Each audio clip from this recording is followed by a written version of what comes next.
जय हिंद। इस वीडियो में हम लोग समझेंगे कि किसके बारे में कि सामाजिक विज्ञान का मोस्ट इम्पोर्टेंट क्लास 10th के लिए 2023 में पूछे जाने वाले प्रश्न। ठीक है, तो चलिए इस वीडियो को शुरू करता हूँ। पहला क्या है प्रश्न कि खादर मिट्टी और बांगर मिट्टी में अंतर स्पष्ट करें। तो इसमें क्या है कि पहला आंसर देखिए, खादर मिट्टी और बांगर मिट्टी में निम्नलिखित अंतर है। पहला क्या है, एक तरफ लिख दें खादर मिट्टी, दूसरी तरफ बांगर मिट्टी। ध्यान से समझिए, इसमें क्या है कि पहला दिए हैं पॉइंट, नई जलोढ़ मिट्टी को खादर मिट्टी कहते हैं और पुरानी जलोढ़ मिट्टी को बांगर मिट्टी कहते हैं। ठीक है, नेक्स्ट पॉइंट क्या है समझते हैं। दूसरा पॉइंट ये है कि यह नदी के समीपवर्ती क्षेत्र में पाया जाता है, यानी कि नदी के नज़दीक में जो क्षेत्र है उसमें पाया जाता है, और यह नदी के दूरवर्ती क्षेत्र में पाया जाता है, यानी कि नदी से बहुत दूर जो खेत सब होता है उसमें पाया जाता है। कौन मिट्टी? तो बांगर मिट्टी। ठीक है, और इसमें जो है खादर मिट्टी जो होता है ना, इसका कण महीन होता है, और बांगर मिट्टी का कण इसका कण मोटे होते हैं। ठीक है, तो चलिए नेक्स्ट क्वेश्चन को देखते हैं।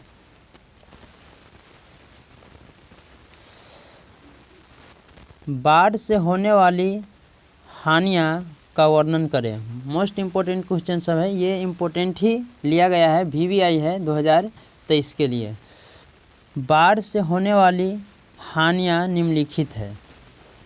पहला पॉइंट, बाढ़ के दौरान जीव जंतु की मृत्यु हो जाती है।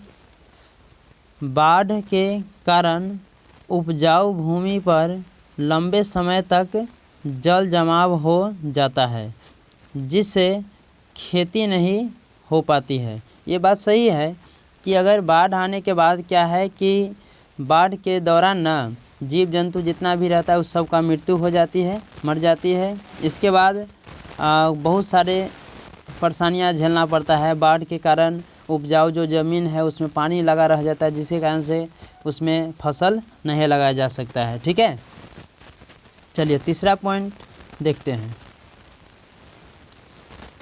बाढ़ के कारण सड़क एवं रेल मार्ग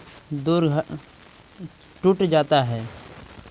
इसमें ये बात सही है कि रेल मार्ग जो होता है, सड़क भी होता है, वो सब बाढ़ के कारण से टूट जाता है। देखते होइएगा बाढ़ के क्षेत्र में। ठीक है, जहाँ भी बाढ़ आता है वहाँ पर दिखाई देता है।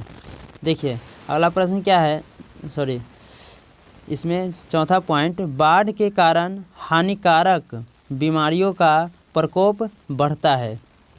जो बहुत ऐसे बीमारी है जो बाढ़ आने से ही आ जाता है, जैसे मलेरिया, हैजा, चेचक, दिनाय, खुजली, ये सब आता है।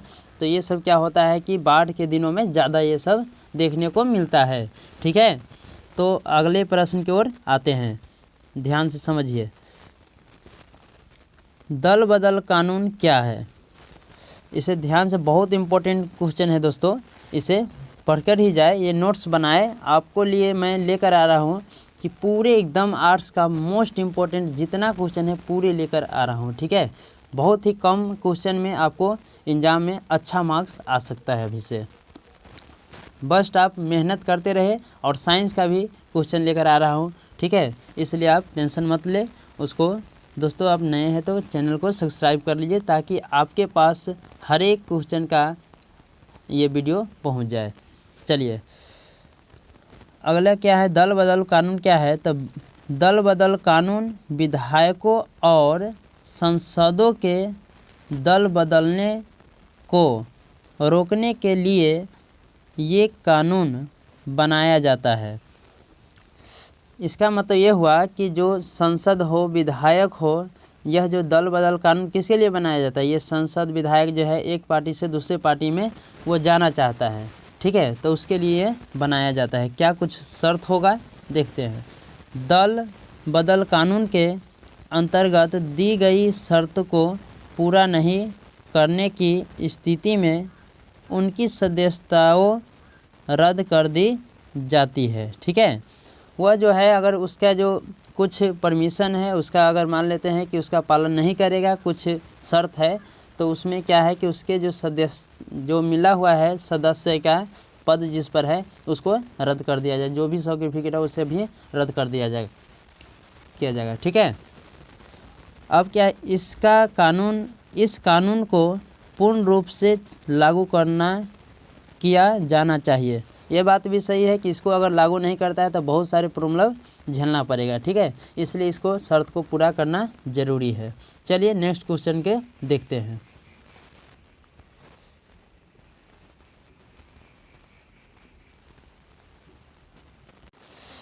अब क्या है कि सार्वजनिक उद्योग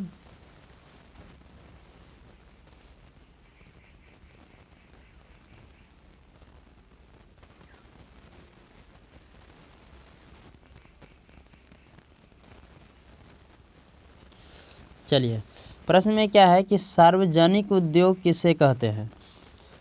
वे समस्त उद्योग जिनका संचालन सरकार स्वयं करती है। वैसे उद्योग होगा जो जिस पर वैसा उद्योग होगा ना, उद्योग का मतलब हो कोई फैक्ट्री, कोई भी काम जो होता है वो फैक्ट्री। ठीक है, उसमें क्या है कि उस फैक्ट्री पर, उस उद्योग पर अधिकार किसका हो? सरकार को हो। उसे हम लोग कहते हैं सार्वजनिक उद्योग कहते हैं। ठीक है, अगले प्रश्न क्या है समझिए। बहुराष्ट्रीय कंपनी किसे कहते हैं? तो बहुराष्ट्रीय कंपनी क्या है? मोस्ट इम्पोर्टेंट क्वेश्चन सब लेकर लिए आया हूँ आपके लिए। ठीक है, तो ध्यान से समझते रहिए और चैनल को सब्सक्राइब करिए, लाइक करते जाइए। ऐसे कंपनियाँ जो किसी एक देश में स्थित मुख्यालय से अनेक देशों में उत्पादन और सेवाओं का नियंत्रण करती है और अरबों रुपयों की पूंजी वाली हो, उसे बहुराष्ट्रीय कंपनी कहते हैं। जैसे में नोकिया और भी बहुत सारे ऐसे कंपनी हैं कि ऐसे कंपनी जो अपने देश में ही दे रहे हैं, साथ साथ में दूसरे देश में भी इसका व्यापार हो, दूसरे देश में भी इसका बहुत सारे इसका मतलब जो भी प्रोडक्ट है वो दूसरा देश में भी चलता हो। ठीक है, तो इसको हम लोग बोलते हैं क्या कि बहुराष्ट्रीय कंपनी। ठीक है दोस्तों, तो 5 क्वेश्चन हो गया है और मिलते हैं नेक्स्ट वीडियो में। और इस प्रकार का प्रश्न देखने के लिए चैनल को सब्सक्राइब कर लीजिए। अगर आपको PDF चाहिए तो आप एक नंबर दे रहे हैं, उस पर कांटेक्ट कर लीजिए, उस पर मैसेज कर दीजिएगा जो हमें सर PDF चाहिए, तो आपको भेज दिया जाएगा। ठीक है, चलिए देखिए, नंबर है 63 80 46 15 20। ठीक है, तो इस नंबर पर आप कांटेक्ट कर सकते हैं। थैंक यू, मिलते हैं अगले वीडियो में।